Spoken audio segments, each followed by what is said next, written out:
everybody. Good morning. Good morning. It's the first of the month again. It's time for birthdays. This month is Kim Swift, Bob Allen, and Dawn Parker are today.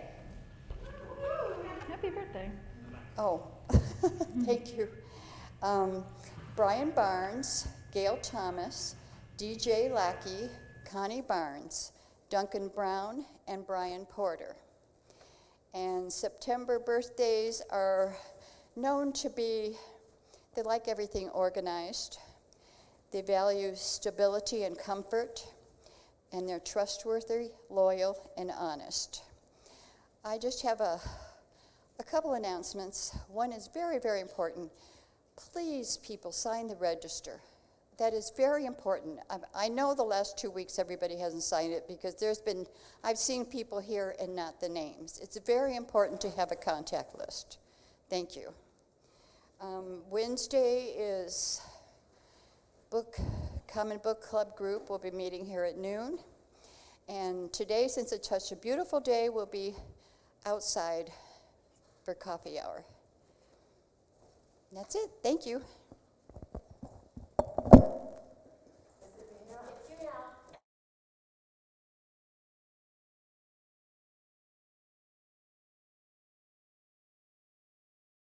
Rising from my feet.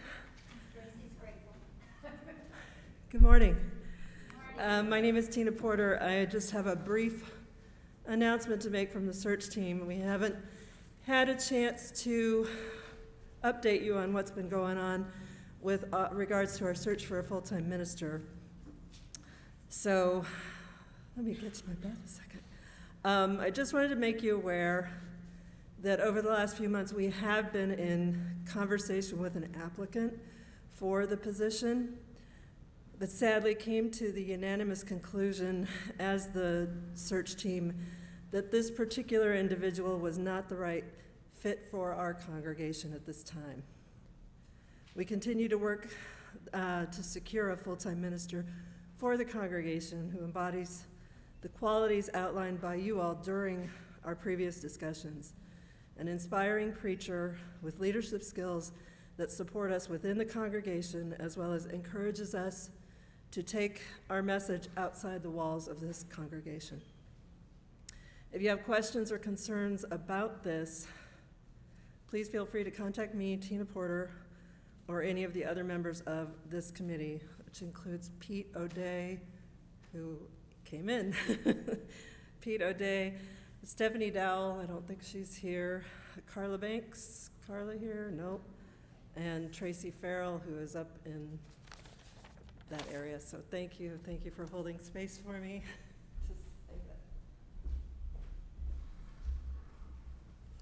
Thank you, Tina. Good morning. And welcome to the worship service of the First Unitarian Church of Hobart, Indiana. My name is Maggie Reister, and I participate in our church community by singing in the choir when we have one, and by serving on the Right Relations team and the worship team. My pronouns are she, her, and hers. We are a religious community of people with diverse beliefs and shared values. Our diverse beliefs are expressed in our 6 sources, and our shared values are expressed in our 7 principles, both of which can be found online at uua.org. Together, we strive to grow spiritually, build community, and live our values in the world. As you just heard, we are in search for a full-time minister. When we do not have a minister in the pulpit, we invite members or guests to share a special message with us. This is one such Sunday. We are fortunate to hear today from Emily Bobbe. Emily is a Hebrew scholar and a friend of UUCC in Park Forest. Her message today is New Lessons from an Old Book, a closer look at creation in Genesis. Welcome, Emily, and your family. We are currently streaming our service online. The joys and sorrows portion of our service is, however, private, and we will take a break from streaming during that part of the service. The sermon portion of the service will be recorded and available for future viewing on Facebook, YouTube, and the church website. Due to the increase of COVID-19 cases and the more infectious Delta variant, we ask that all in-person attendees of the Sunday services wear a mask covering both nose and mouth. You can either bring a mask or we will provide one. We thank you for your consideration of our community's health and safety. Please take a deep breath now and join us in a spirit of reverence as we listen to Jeremy Jacobson play our prelude. Thank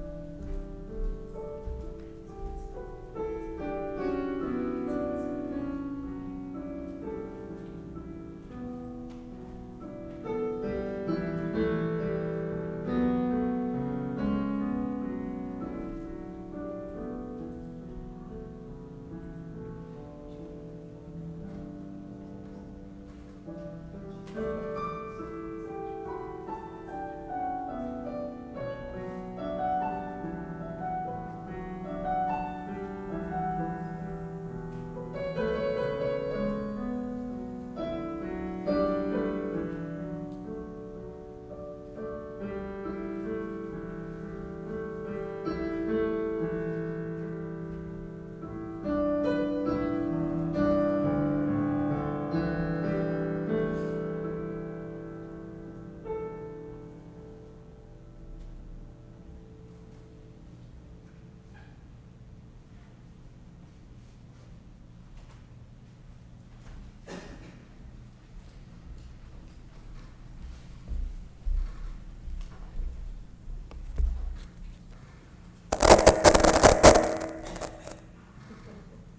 Is that me?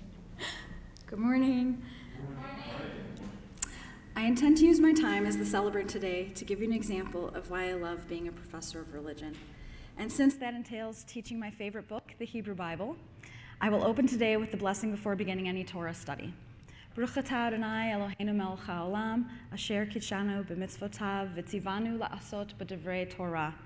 Blessed are you, Lord our God, ruler of the universe, who sanctified us with commandments and commanded us to study words of Torah.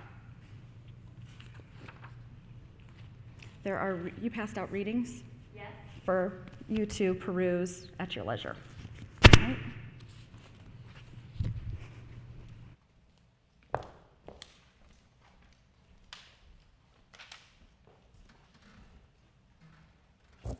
Please join me in the lighting of the chalice.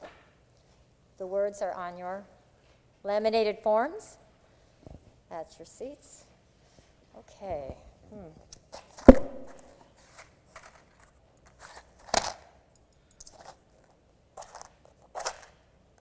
I don't have enough hands. Okay. We gather this hour as people of faith with joys and sorrows, gifts and needs.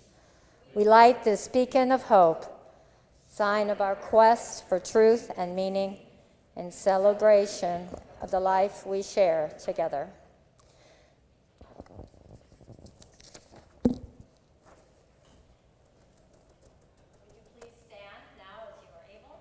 Join me in singing hymn number 175. We celebrate the hymn of life.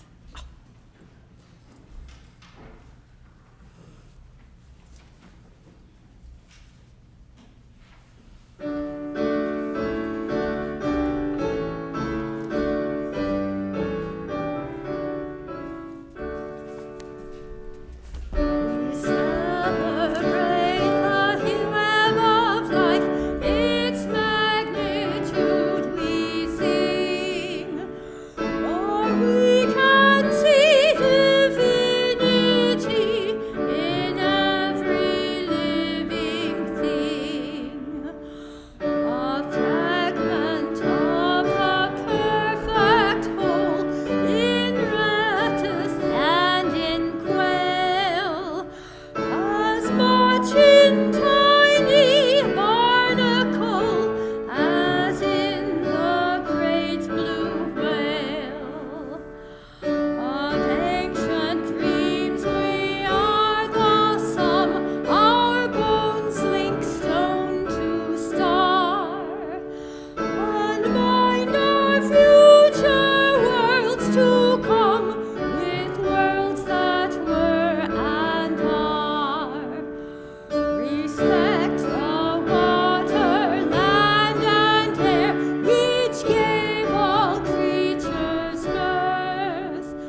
please remain standing for our affirmation of faith. Again, the words are on your yellow sheets. Love is the doctrine of this church. The quest for truth is its sacrament. Service is its prayer. And this is our covenant, to dwell together in peace, to seek the truth in love, and to help one another. Now is the time, because we are striving to create a worship space which is both spiritual and safe. We recognize not everyone can attend in person.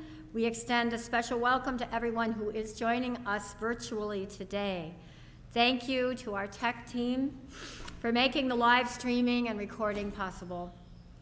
Due to the increase in COVID-19 cases and the more infectious Delta variant, the Greet Your Neighbor portion will be contactless. Please take a moment to greet your neighbor by waving and bowing and letting your smile reach past your mask to your eyes. Good morning.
And Emily, if you will come up here for the joys and, the story for all ages.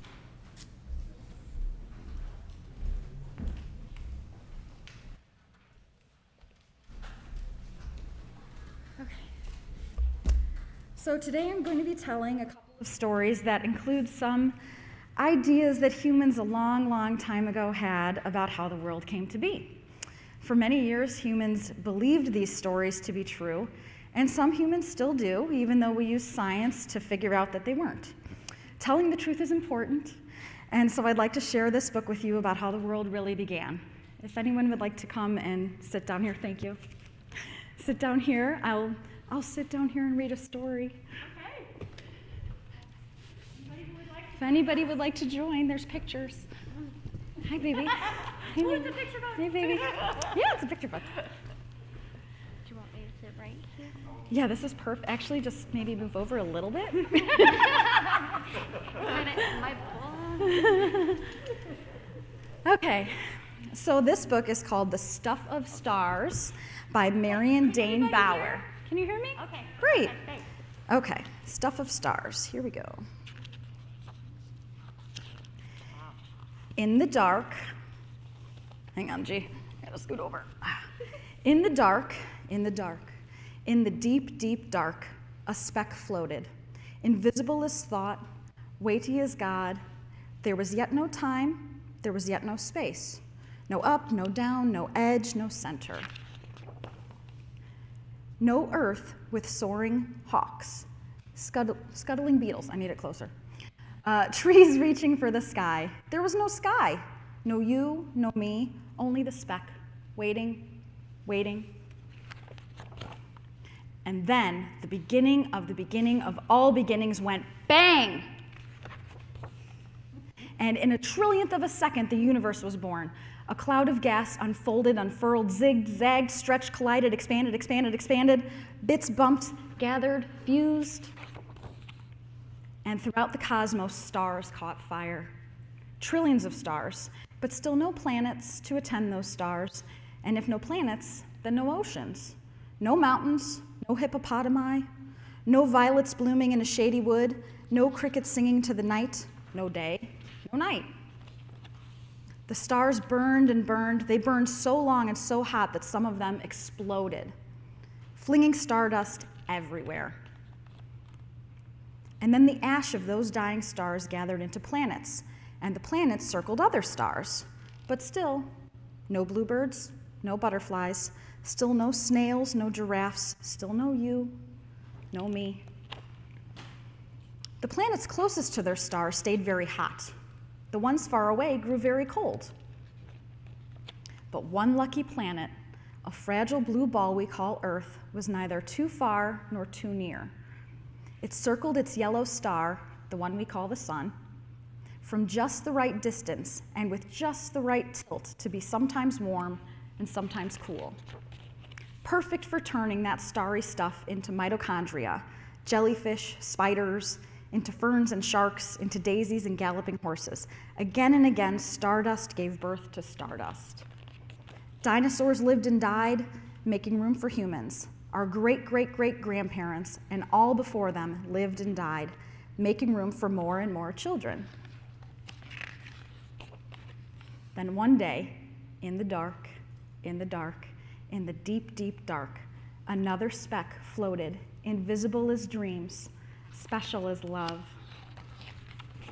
Waiting, waiting, dividing, changing, growing, until at last you burst into the world. You took a big breath of the same air once breathed by woolly mammoths. You cried tears that were once salty seas. Your hair once the carbon in a leaf. You and the velvet moss, the caterpillars, the lions, you and the singing whales, the larks, the frogs, you and me loving you, all of us, the stuff of stars. That's a good one. I didn't write it, but it's a good one. I agree. You liked it?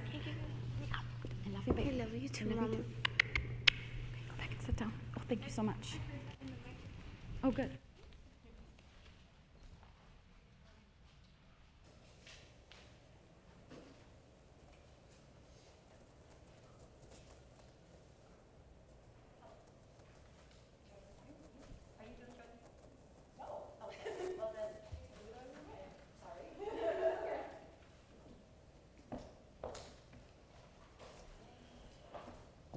Now is the time in our service for the sharing of joys and sorrows.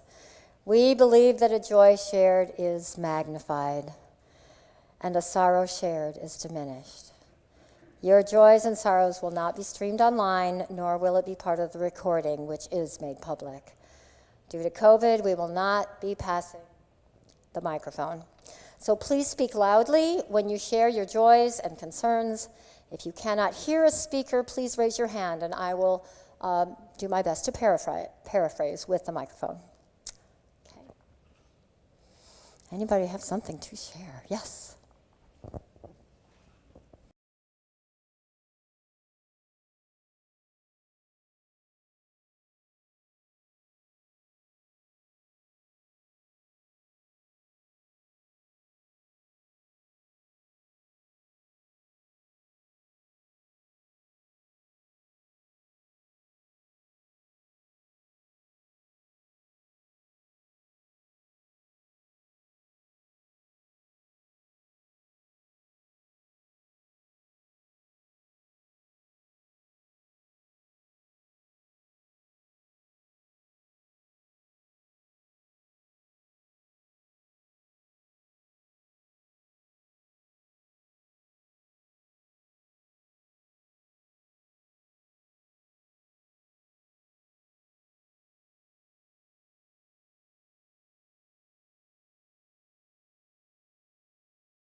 Okay. Our speaker today, Emily Bobbe, has attended UUCC Park Forest for the past several years. She earned her BA in Religious Studies from the University of Iowa, my alma mater, and her MA in Hebrew Bible and Ancient Semitic Languages from the Jewish Theological Seminary of America.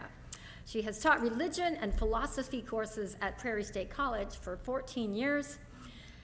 Emily is an avid reader, podcast fan, and newly obsessed gamer who is absolutely crushing her 11 and 8-year-old daughters in Bee Swarm Simulator on Roblox.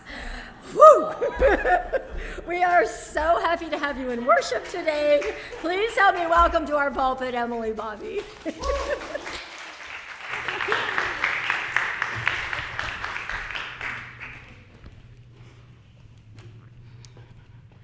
I didn't know for sure if either of my daughters would be here today, so that worked out great. Okay, so today I would like to share with you a couple of stories from Genesis that first sparked my interest in becoming a religion professor. For many people, the Bible is the inerrant Word of God, whose commandments must be reverently obeyed, and whose teaching should be our primary guide to social organization. I'm not such a person. In both undergrad and grad school, I learned that for those of us who want to study the Bible in an academic manner, as opposed to in a religious or faith-confirming manner, for the purpose of determining who wrote it, when it was written, why it was written, how it came to take its present form, how to translate it correctly, and how to pull from it the best range of interpretations, the work is still a collection of puzzles, many of which remain to be solved. It's the work of many lifetimes for people much smarter and more accomplished than me, but I've enjoyed spending the bulk of mine so far, picking away at the mysteries and being delighted when I figure something out or read that someone else has. A significant area of study concerns the development of the first 5 books of the Bible, the Torah: Genesis, Exodus, Leviticus, Numbers, and Deuteronomy. Because the narrative content of those 5 books in particular tells of the beginning of the world, a family, a tribe, a people, and later a nation, it seems as though it was written with the purpose of communicating real history. But it wasn't, and it doesn't. And to treat the Bible like a history book is to willfully deny what type of book it actually is. First of all, it's not really a book. I mean, of course it became a book, but it's not made up of just one book. The texts within this book were written in different centuries, in different times, in different places, for different theological, religious, and cultural purposes. So it's more like an anthology, really. But in writing it, the biblical authors were not trying to answer the question, what actually happened? I tell my students that every episode in the Hebrew Bible is an author's attempt at answering what I call the big question. What is the proper relationship that the people Israel should have with God? During the 18th century, scholars began to pay increasing attention to the problem of doublets within the Torah. I'll now attempt to condense the last 4 centuries of pertinent biblical scholarship into 1 minute. Doublets are 2 contradictory stories about the same event. For example, 2 different claims about how many animals were brought onto Noah's Ark, 2 different explanations for why Jacob changed his name to Israel, 2 different occurrences in which Moses draws water from a rock at Meribah. But the most famous example is of the 2 creation accounts. Were you aware of that? That there are 2 entirely separate narratives in the Bible about how the world and humanity came to be. I didn't know that. I went to Sunday school as a kid, and I was definitely familiar with the creation story. I just didn't realize it was creation stories. As these doublets came under scrutiny, scholars noticed an unusual feature about the doublets. One set of stories always used one name for the divinity, and the other set always used a different name for the divinity. In some stories, the name for the divinity used in Hebrew is spelled Yud He Vav He, or YHWH in English. So when you read your English translation of the Torah, you'll sometimes see Lord in all caps. That's the English translation of the Hebrew word Yud He Vav He, or YHWH, except it's not. In actuality, the English translation of the Hebrew word Adonai, which is what we say when we come across Yud He Vav He, when we read it in Hebrew. The letters Yud He Vav He do not form the sounds that the word Adonai makes. It should be something like Yehovah.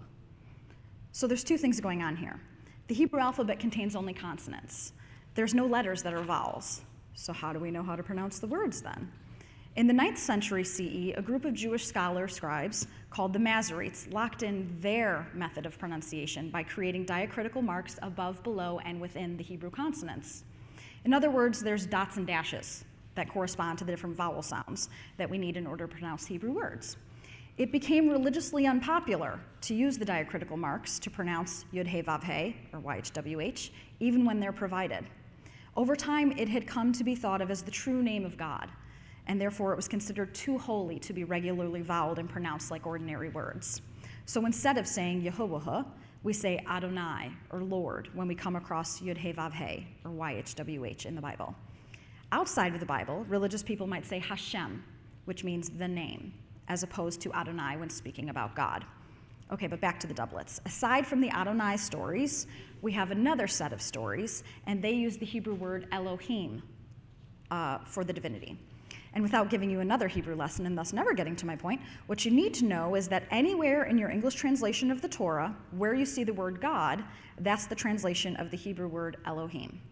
When scholars sorted out the stories according to which name for the divinity they used, they found that the stories that used Adonai, YHWH, Lord, had different themes and literary styles from the stories that used Elohim, God.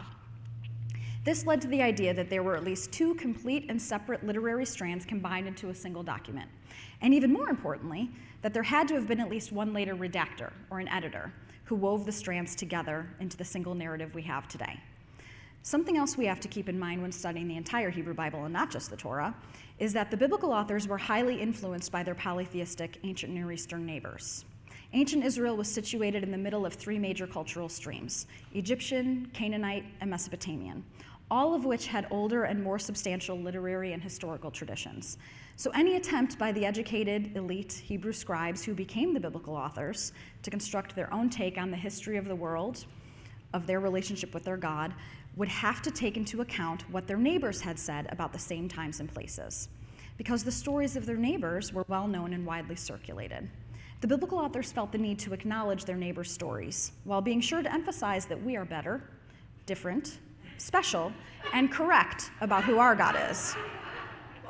So let's start with the first creation story we come across in Genesis, and please note that just because it was placed first in the Bible, that doesn't mean it's the first one we had, or even that it's the oldest. The author of this story called his God Elohim. The author of the text that became Genesis 1 tells us that when Elohim began to create heaven and earth, which is a rhetorical merism indicating heaven and earth and everything in between, the land was at the time unformed and void, with darkness over the surface of the deep. While a wind from Elohim swept over the water, Elohim said, "Let there be light." And there was light. It goes without saying that we're at a major disadvantage that we don't speak Hebrew. The Hebrew Bible is the result of oral tradition. It was meant to be heard. Your ancient Israelite ears would pick up all the wonderful puns, references, callbacks, and ancient Near Eastern loanwords that our modern ears just don't. So I'll tell you. The phrase unformed and void is tohu vavohu. You'll notice it rhymes, right? Unformed and void is just okay as a translation because while it does imply something messy that Elohim had to organize before the creating could get underway, it doesn't rhyme. Many English translations give us chaos for tohu vavohu. It's not great, it's just one word, no rhyme. Others say welter and waste. It's all right, right? While it doesn't rhyme, at least it uses alliteration with its two words. I know I'm being fussy. I don't like the various translations we've been given because I don't think they're good enough. I was taught that any translation is an act of interpretation. We should aim to preserve the author's intention as best we can know it, as well as their style if possible. So I think a better translation of the two words would imply messy and rhyme. I'm thinking willy-nilly. Or my favorite, higgledy-piggledy. The phrase darkness over the surface of the deep, hoshek al panei hatehom. Again, our modern ears didn't pick up the reference to a Mesopotamian goddess, Tiamat, the primordial goddess of water, in the word tehom. But if you were an ancient Israelite, you would know who that is. Then the author proceeds to describe Elohim's creative process as taking 7 days, 6 days of active creation and 1 day of self-satisfied rest. This author's Elohim creates by speaking things into existence. The word that this author uses for create is bara, from the verb livroa. So Elohim repeatedly baras by saying, "Let there be." He does this by separating. The word separate appears 4 times in 18 verses. Why would an author use so much repetition? He's a bad writer? He doesn't know any synonyms? No, it's for emphasis, right? On the first day, light is created. On the second day, the heavens are created. The third day, the primordial waters are massed, dry land appears, and on the land, perennial vegetation. On the fourth day, the sun, the moon, stars are created. And again, we're missing out. The sun, in Hebrew, Shemesh, similar to the Babylonian god Shamash, right? He's also a sun god. The moon, in Hebrew, Yoreach, is also the name of a Canaanite god. Stars, in Hebrew, Kochavim. Babylonian gods were related to planets. They didn't know the difference between stars and planets. So think Venus, who is also Ishtar or Inanna. So mentioning stars makes us think immediately of various Babylonian gods. This is all sounding very familiar to the intended listeners. Our author, unbeknownst to us, is given the business to his ancient Near Eastern neighbors. It's a takedown of their respective pantheons. One of your gods is the sun? That's adorable. My God spoke the sun into existence. It's a sick, right? It's a sick biblical burn that we just don't notice. Fifth day, sea life and sky life appear.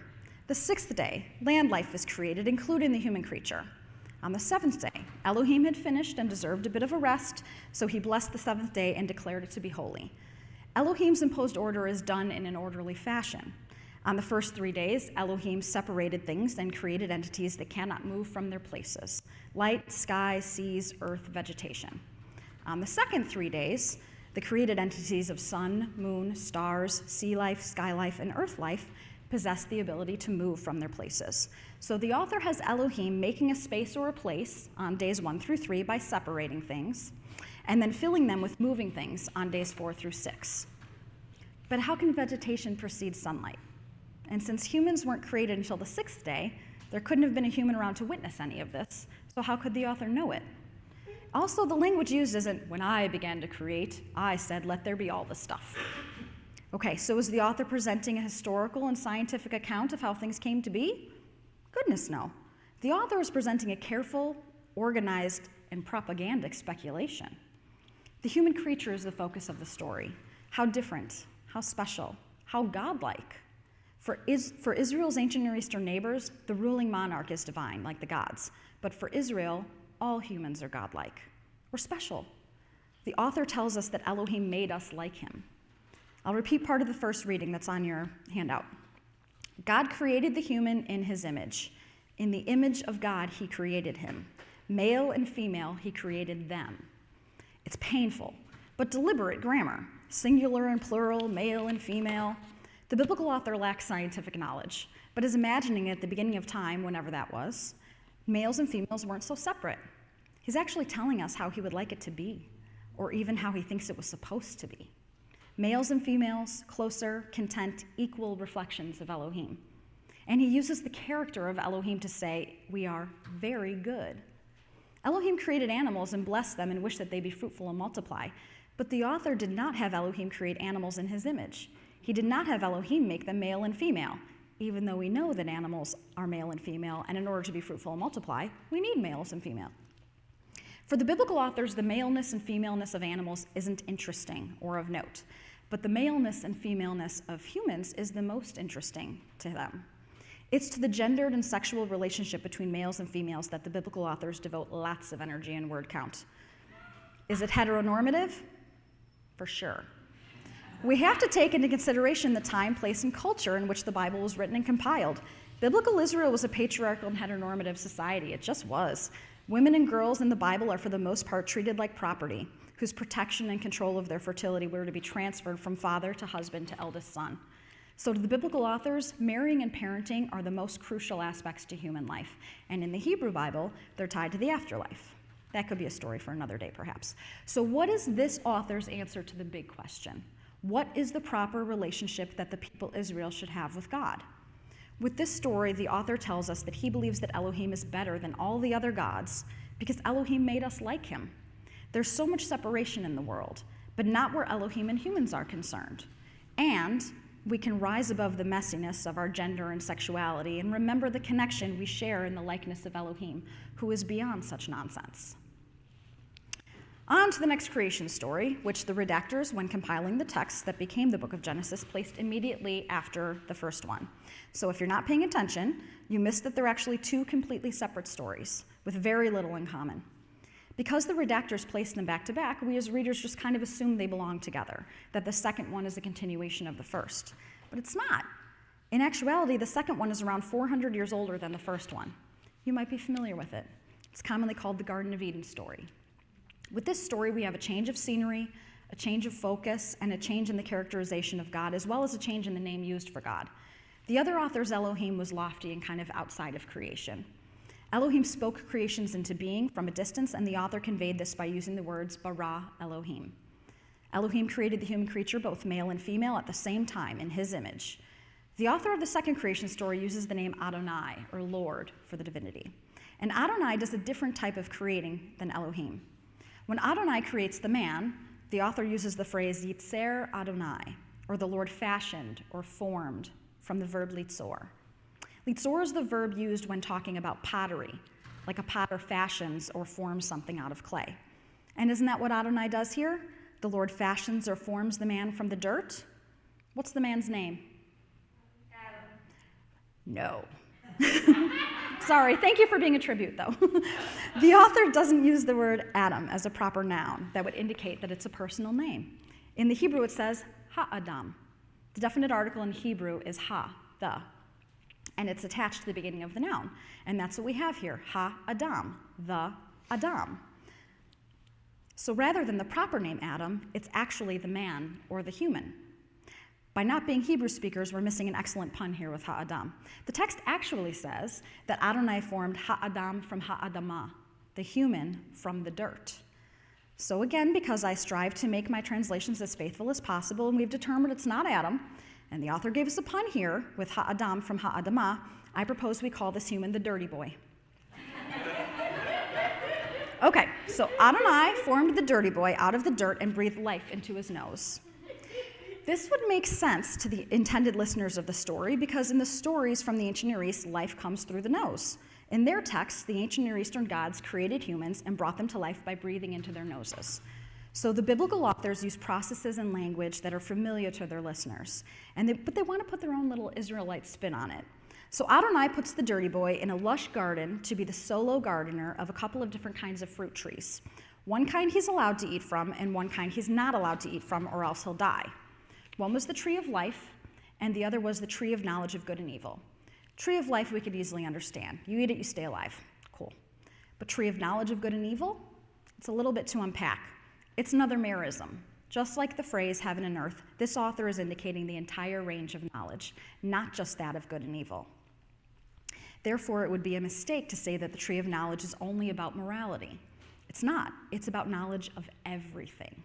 That is, everything that this biblical author believes Adonai knows that humans wouldn't.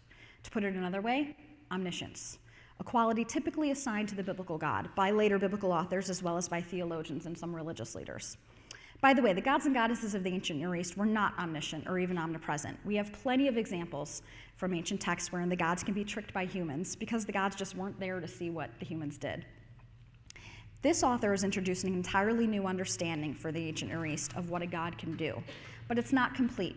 It's more like a story that demonstrates an evolution of belief regarding what a god's powers entail. So again, our Adonai is different and better than our neighboring gods. So let's get this straight. One biblical author says that we're made in Elohim's image and are therefore like him, and he intended to make humans that way. But another biblical author tells us a story in which Adonai doesn't want humans to be like him. Adonai doesn't want the dirty boy to eat the fruit of the tree of knowledge and become wise like him. Or does he? The author continues. Adonai decides that the dirty boy is lonely and that it's not good for him to be alone, and that he intends to make an ezer kenegdo for him. Many translations give us a fitting helper for ezer kenegdo.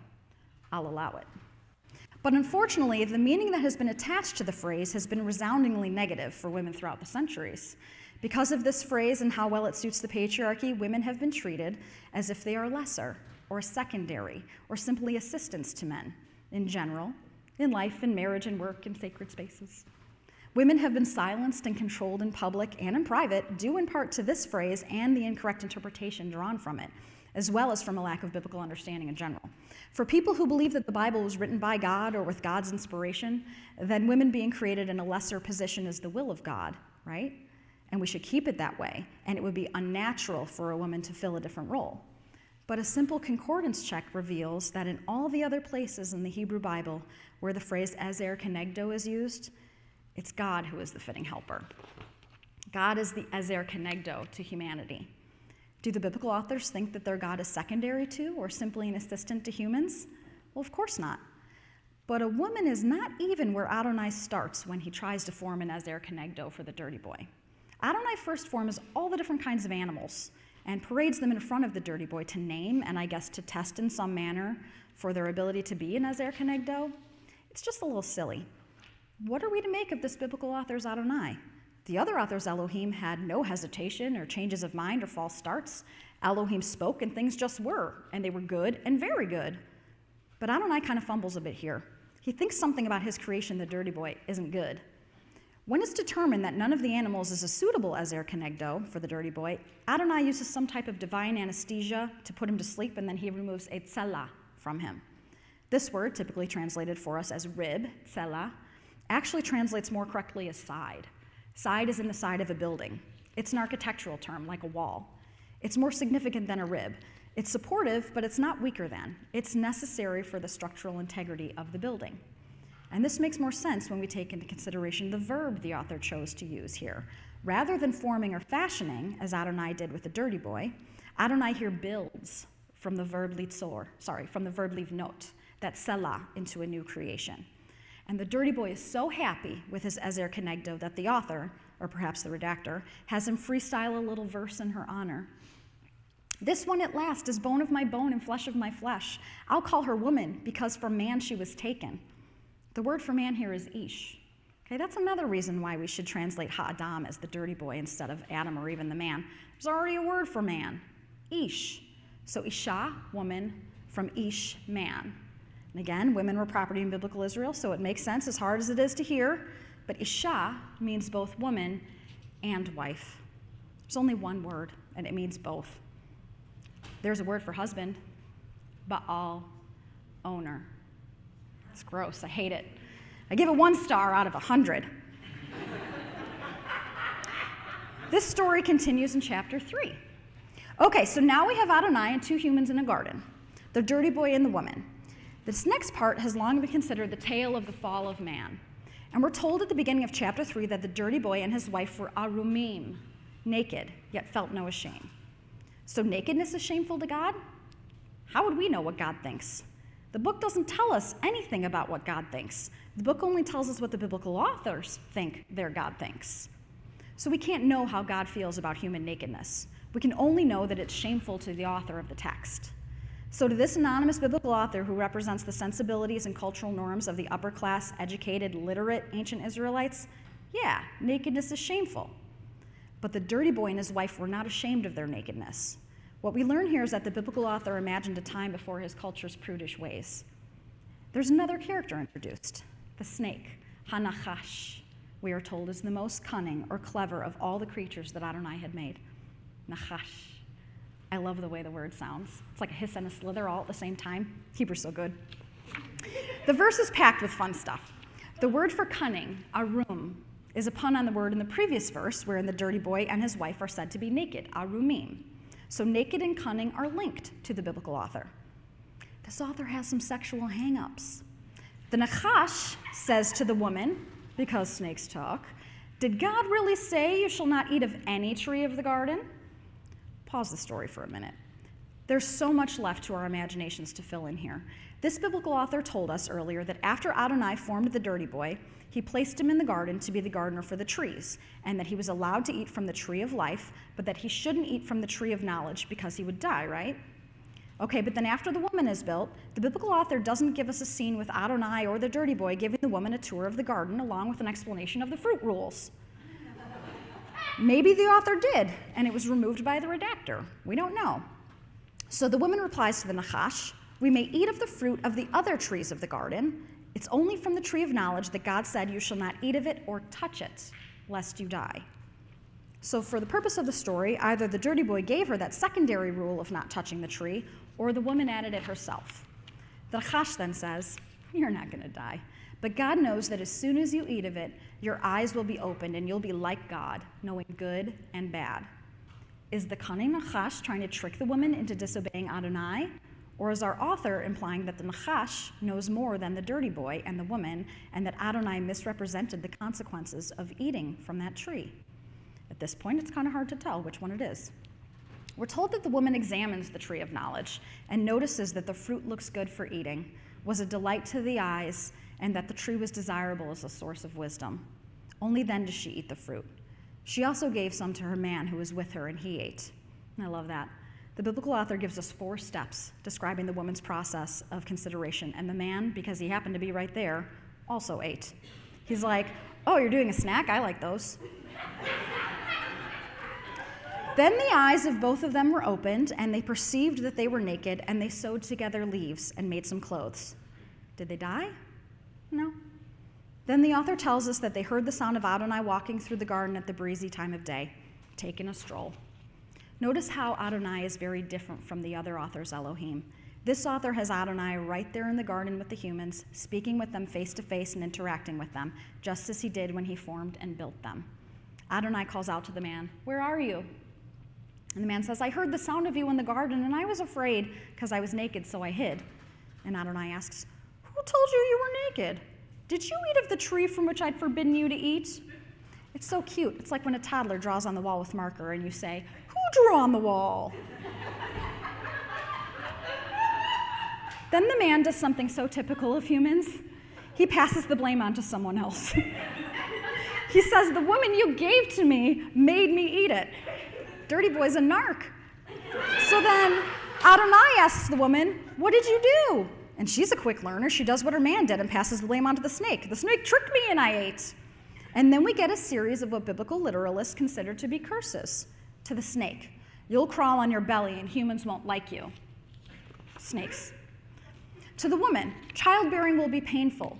Your urge will be for your husband, but he shall rule over you." Yuck. Another bit of patriarchal rationale for the supposed inferior status of women. To the man, "The ground will be cursed because of you, and you'll have to work very hard to get it to grow food." I'm not a farmer, but that sounds like regular farming, right? It's like hard. Okay, these aren't curses. They just describe exactly what the human condition and gender relations were in biblical Israel during the author's time. Then the humans are ejected from the garden and will never be allowed to get back in, so they don't try to eat from the tree of life, thus gaining immortality. Humanity's search for immortality is a well-known theme throughout ancient Near Eastern literature. In fact, read Gilgamesh, an ancient Mesopotamian epic, which is 1,000 years older than even the earliest parts of the Bible, and you'll find not only a search for immortality featuring a plant and a snake, but also a flood narrative that our biblical authors absolutely knew before they wrote their own version of it with Noah. In this story, the biblical author created, life inside the garden was easy. There's life-giving food within reach. The climate is ideal, so there's no need for clothing or shelter. There's no suffering in the garden. After the punishments from God, there's great need outside the garden, and life is harsh. Man must labor to produce food, and woman is locked in a cycle where she must labor to produce children out of her need for her man. So was the snake correct?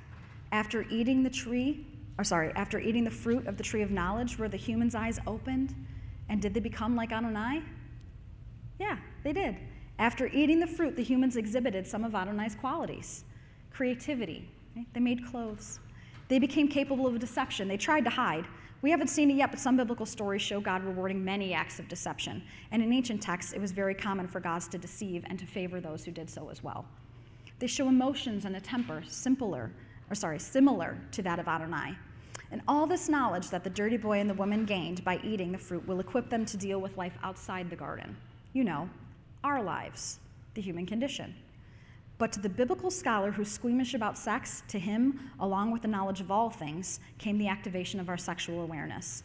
In fact, the verb to know, leda'at, is used in the Bible as a reference to sexual intercourse. There's too many examples to list where the biblical author says, the man knew his wife and she conceived. So what induced the snake to act as it did? The author formulated the story to show that Adonai created the snake to be arum, cunning.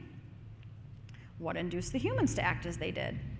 In the story, Adonai placed the tree of knowledge in the middle of the garden, right within reach, and as the woman surmised, it was lovely and looked good to eat. So what's Adonai's role in the story? He made the garden how he wanted it to be. He set all the pieces in motion. The dirty boy gave no indication that he was lonely and needed an Ezer Kenegdo. The author has Adonai choosing that. The biblical author is showing us that Adonai gently nudged the humans towards eating from the tree of knowledge from the very beginning. But what about the tree of life that humans can no longer access? The dirty boy and the woman didn't die. Their story continues. They will eventually die, as all humans do. In regard to death, the tree of knowledge and activating the first human sexual capacities provides the antidote to death. While individuals come and go, the human race will endure through their descendants. The Nachash was right. Humanity doesn't die, and we are more like God after the supposed fall than we were before it. To the author, it wasn't a fall, it was an ascent. The biblical author is telling us that while it's true that humans can't be immortal like he believes his God to be, at least we are like God in that we have the skills required to deal with the human condition as it is. This author is showing us his struggle with his faith. He believes and worships an Adonai who is good, who's on our side, and who loves us, but also that human life is hard and filled with both physical and emotional pain, and he doesn't know exactly how to reconcile that. He thinks obedience has something to do with it, but he also understands that we learn valuable lessons from things we often call failure. So how does this author answer the big question? To him, what is the proper relationship that the people Israel should have with God? Through this story, the author shows that he believes that sometimes humans cause our own suffering, but he also thinks that sometimes it's hard to know what is right and what is wrong, and Adonai doesn't abandon us due to our failings, but rather provides us with the tools we need to overcome obstacles and keep going. But he's most certainly not trying to give us a history lesson about the first two humans on the planet, and he doesn't believe that all of humanity was doomed by them. And if we insist on reading it that way, we're going to miss all the great stuff we could actually learn from it. Thank you. Oh.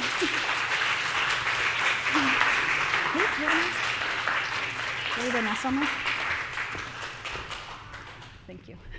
That's what I was looking for. Thank you, Emily.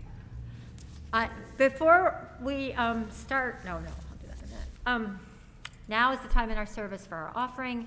We give to remind ourselves how many gifts we have to offer. We give to remember that we are part of something bigger than ourselves.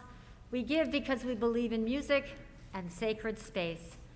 We give with the faith that together we have enough. There is an online link on the screen for both one-time and regular donations. You can also contribute in person by putting paper money and loose change in the baskets and cups. The money in the baskets goes to the regular operation of the church, and the money in the cups goes to our Faith in Action Committee and a different charity chosen by the committee every month. This month's charity, is it still the food bank? No. This month is Campania Academy. Thank you. Please try not to touch the baskets and cups as our ushers bring them to you. And can I just get 2 volunteers to assist?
For your prayers, your presence, your service, and your gifts. We are truly grateful.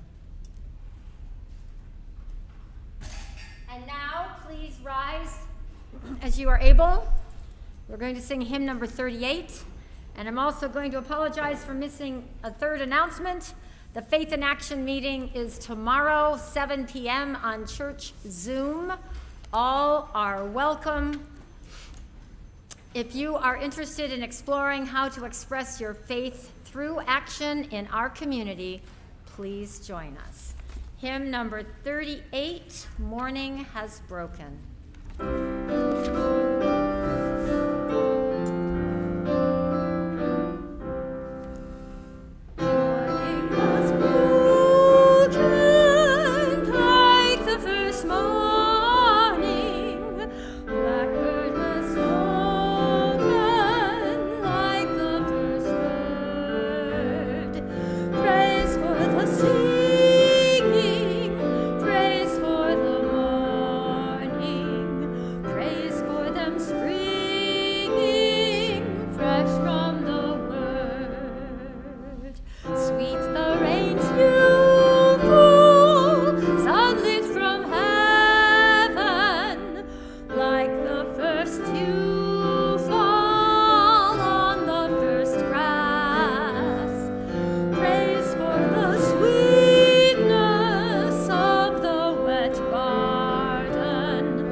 It was a pleasure to speak to you today and share this time with you. I'll end with a blessing for special occasions or when something is done for the first time in a year.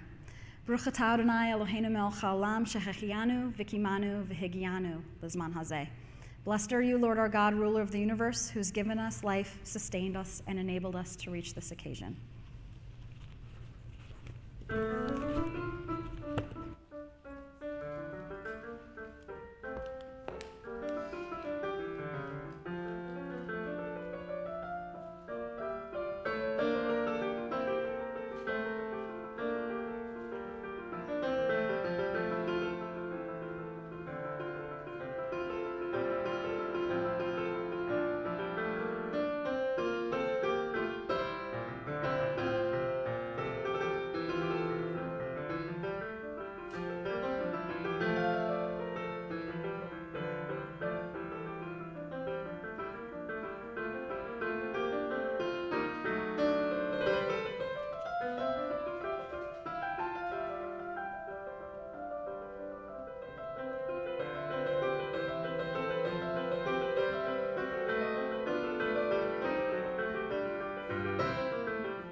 Thank you, Jeremy.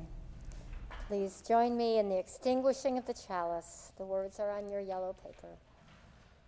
We extinguish this flame, but let the light of truth, the warmth of community, or the fire of commitment, these we carry in our hearts until we are together again. Please join us for coffee hour in the fellowship hall. Outside, outside, outside.